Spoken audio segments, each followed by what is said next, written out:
Doctor Aafia बहुत जुल्म सह चुकी, 20 साल गुजर गए, अमरीकियों के आफिया पर मुजालिम कम न हुए। तहरीक-ए-लब्बैक पाकिस्तान के सरबराह हाफिज साद हुसैन रिजवी ने भी आफिया सिद्दीकी के लिए आवाज बुलंद कर दी।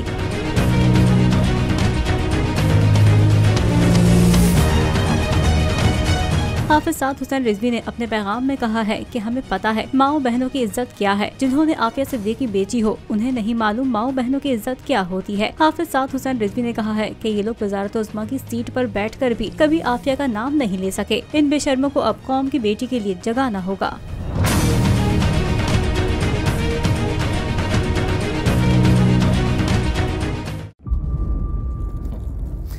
इंतजार था ना, चलो इस बार वो करते हैं जो इससे पहले किया ही नहीं। किस्मत की आंखों में आंखें डाल के जीतना होगा। सब में है शेर जैसी राह, जर्रा जर्रा भी हर कंटेस्टेंट को लगेगा पहाड़। लड़खड़ाना नहीं है, खोल दो अपने पंख अगर आसमान छूना है।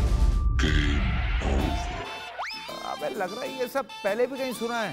एंटरटेनमेंट की गारंटी जनाब, क्योंकि यहाँ खेलोगे कूदोगे तो बनोगे नवाब। खुश रहो पाकिस्तान।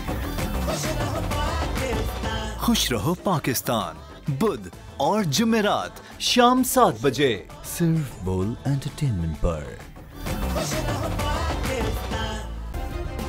सब्सक्राइब करें और बेल दबाएं ताकि कोई खबर रह न जाए।